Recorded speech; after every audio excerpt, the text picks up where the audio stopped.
what was meant to happen in the good old days before the world went shit, right? This has always been bad for a while, for me at least, but still, you know what I'm referring to. In the last 2 years, yeah? What should have happened is there was a group of people that should have been like a team. 100%. Yeah, and should have mobilized the world, right?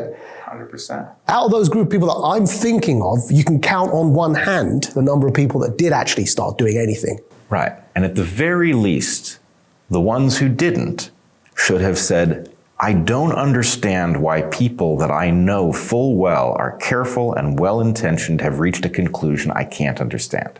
That is not a reason to demonize them. That is a reason to become very interested. Somebody has to be wrong. Who is it? Let's figure it out. And out of all the people you've been speaking to here in London while you've been here for DarkHorse, by the way, congratulations, man. Great podcast. Yeah, Thank because you. it's important to say that because Robert Malone said to me, he was like, I went on DarkHorse and that's how I ended up on Rogan. You've been a springboard for many people. And without that platform, people like Malone's voice wouldn't have been heard. So that has to be acknowledged on this platform, yeah? Now, sorry, the reason I mention this is that that thing that should have happened, the group of friends we have. Now, out of all the people you've interviewed while you're here, if I can be so bold as to say that you and I share a group of friends more so than the other people you're speaking to, including the people you've recently met, because you and I were friends before this COVID stuff happened, and we're speaking about other stuff that we felt was as important that we were addressing then, right? Without recapping history. Yeah. So we've got a shared group of friends. And it might be why, this is such a relaxed and lovely, enjoyable conversation, yeah? I've dined with you and your wife, you've met my wife. And my wife is, as I say, follows my Substack and your wife's Substack, right? And that's pretty much the only Substack she reads because she's in a different world. She's an artist, a musician, and so on. So we've got this group of friends that we're close to, that I love still. Yeah, and that's why I don't want to name names, and I'm not bitching on anyone here, yeah, because I love them still, and I've in fact made a point because I knew, by the way, you don't know this, they know this, the people that you all know I did this, right? The minute COVID started, I started texting my friends, I love you, it's been nice, I'm going on a bit of a journey, you might not, and I hinted, I'm not going to paraphrase what I said to different people, you might not understand what's about to happen. Because I knew this would happen. I've lived this all my life with people, not knowing why I've taken the stances I've taken, including my ex-family on the extremism debate. I know what happens when you do this, which is why perhaps I saw it coming a lot faster. So I messaged those people that I'm referencing as our common friends, I love you, randomly, without solicitation. So they know, no matter what happens, even if they don't agree with me, I'm not going to take it personally. Just don't also do the same and start attacking me. I'm your friend. Now, the reason I'm mentioning all this is we've got to a point where I believe there's been a failure of people that have a responsibility, back to the burden I just mentioned, right? There's only a certain group of people that can bear that burden for the entire generation that needs to move collectively to take our traditional myths into the next phase beyond this Death Star moment, right? The responsibility to help Gen X upwards, with the elder millennials included, carry that burden lies on a certain group of people that had posited themselves up until this moment as being ready for that burden, right? Including the fanfare in the bullshit media articles. They had posited themselves as being ready for that moment. And there was something akin to a system failure that happened in that group of friends to a point where you can now count on one hand with fingers spare who actually addressed the COVID stuff. And it's not a personal thing for me. It's a disappointing thing for me because it's the kind of moment where at the moment we needed it the most, it needed to have happened. There is no more important moment than this Death Star moment. Right, this has been... And I'm going to say something and I'm going to repeat this. I love you all. These friends know who I'm talking about. Yeah. You missed the fucking boat. And they might think I'm stupid. Nah, man. They missed the boat. You didn't. No, I didn't. And they missed the boat, Brett. And I don't mean to be dismissive of anything. There is a moment here they have missed that they have not begun to fathom, and I don't mean to be patronizing.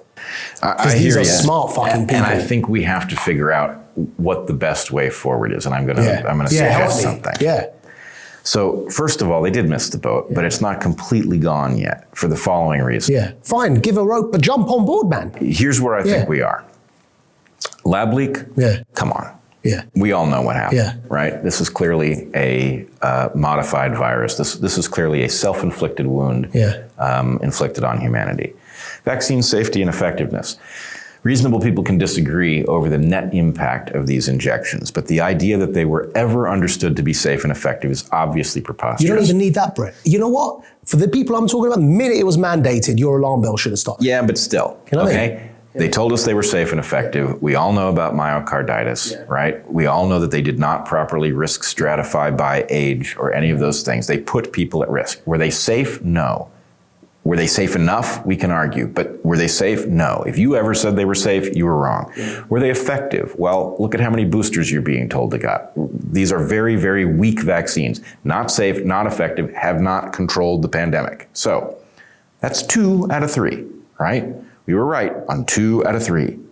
Now, the sticky wicket is ivermectin, and we can argue about why that is. And that was one of your main points, wasn't it? Well, and lots of people have the sense, right? What people say about me on Twitter, And or maybe they're sockpuck. They're wrong. They're wrong because it hasn't been disproven. Right, and quite the They opposite. don't realize how wrong they are. Right. In fact, they come at me and they say, Brett can't even admit that he got ivermectin wrong. And it's like, I don't know what the hell you're paying attention to. You're still paying attention to propaganda. But here's the point. This is the system failure I'm talking about, Brett, because the people you're talking about, I know them, you know them.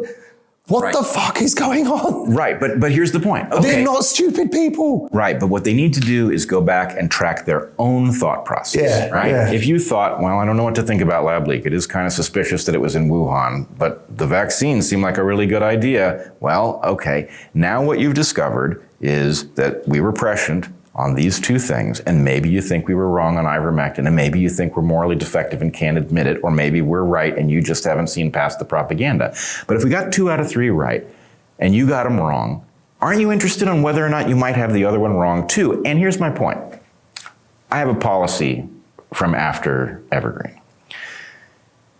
People come up to me periodically, and they say, this is not that common, but it happens periodically. They say, I am so sorry. I misunderstood Evergreen. I thought you were a jerk. I thought those students had a point. It took me a long time to understand what happened, and I feel so bad. And I always say, look, you do not owe me an apology so long as at the point that you did realize what happened, you did the right thing. So I had a recent sit down with James Dellingpole on a Delling pod, and it was a live audience. It was quite a nice gathering and stuff, and we had a chat like this, but it was more formal. I was in a 3-piece. Sorry, Brett, didn't dress up for you. But you're in my studio though. That's true. Yeah. So it's more like a homely discussion. You dressed it up very nicely. Yeah. Somebody tweeted me, and it was like they quoted a clip from the thing, and it was like, I misunderstood Maajid all the way up until this event. That event was 2 weeks ago, right? And so there is a lot of this happening, but they're not the friends that I'm talking about. Now, what I'm trying to work out is we need them. Of course. They need to know. We need you guys, man, right? It's not like I'm trying to say you're a bunch of morons and we don't want to know you. No, you know Brett and you know me, right? That's why I'm not naming names, but you know who I'm talking. We need them speaking how you're speaking, because we can't do it without them. And we need to learn the lesson of what happened. How do we become divided over this? It's possible to be analytically divided. But by the way, I've never criticized any of them in public. Right. That's not my thing, man. You mentioned this to me the other day. I don't do that, man. Even if you disagree with me vehemently, I never go for you like that if you're my friend. I'll leave you alone until you realize it for yourself. I think I've been very gentle. I have responded publicly because in some cases the attacks have been quite... Obviously, I'm talking about friends though, right? Obviously, I do speak in public about people, Of course. But even some of our friends have said some things that were pretty aggressive I can imagine. And very personal. Yeah, about you. Right. Yeah. But nonetheless, here's where we are. It's clear that we were right about lab leak, okay? And this isn't backpatting. Guys, look at they can read. This isn't you just backslapping and saying, I was right when you're not. You were right. Right and early, and we withstood this all the Together garbage. trial, they come at you on the Together trial with ivermectin. I don't know if you've obviously spoken about this on DarkHorse, but I just want to say for the record, systemic failures of research methodology in that trial that appear to be deliberate. Yes, it is. You can't cite that at Brett when it comes to ivermectin. It's an outright fraud, right? And we can establish it. And the thing is, if you don't know what we're talking about, ask us. We'll show you. It's very clear. But nonetheless, here's where we are. 2 out of 3 of these things have become clear enough that you know that what you were being told at the beginning by people like us was actually right, right? This is not safe. They've told you it's safe. Safe means they know it doesn't do harm. They were wrong. They told you it was highly effective, and now they're telling you you need your 4th booster. They were wrong about that too. So, because ivermectin is the sticky wicket, this does give an opportunity for our friends who got this wrong to actually step up at a moment that it still matters. Right? And the thing is... Yeah, so there's an incentive there. You're still a hero. Well, yeah, I don't even... fuck this hero shit. You know, I'll say it because clearly some people are driven by it. Right, but nonetheless, the point is, look, there's still good to be done, right? You can still see what happened. This is a perfect place to learn what the propaganda looks like because the propaganda still lied on that one. If they don't? Well, look... We can't do it without them. Yeah, well, we will have to. Yeah. We will have to, but what we need is a group that doesn't fragment over Trump or ivermectin or... I mean, look, so my formula for this, and that's why you see me comfortable in all circles, is when you're looking at things in a macro perspective. Right? So if I've got a Trump supporter sitting in front of me that is opposed to COVID mandates, and I've got a Corbyn supporter who I opposed vehemently, and obviously I'm not a Trump fan. I say obviously, I get accused of all sorts of things, right? But basically, I defend Trump where he's done, where people have... So recently I tweeted out the Wall Street Journal article because it turns out Hillary Clinton's own dude, Mook, campaign chief, Robin Mook? Yeah, that's his name. Anyway, turns out he confesses, Hillary gave the order to make up this Russia collusion stuff. And then the Wall Street Journal... So I'm going to defend the truth. It's not defending Trump, right? Likewise, Corbyn, I opposed him vehemently in this country. He knows because he lives here, I was one of the most vocal voices. But if he's going to say something right, I'll say credit where credit is due. So what we got to do... I just didn't think he needed to be PM. And anyway, the system's corrupt, so why was he trying to be PM? That's a different story. But what we got to do is be able to speak across the board to people on where the agreement matters. If this is a Death Star moment, then it doesn't matter how you vote. It matters that you're trying to stop technocratic slavery taking over. And that isn't hyperbole. As I say, look to China and see what's happening right now. Not just the Uyghur side of things, but the Shanghai lockdown and what was going on there with the videos. So what matters to me more is not how somebody votes.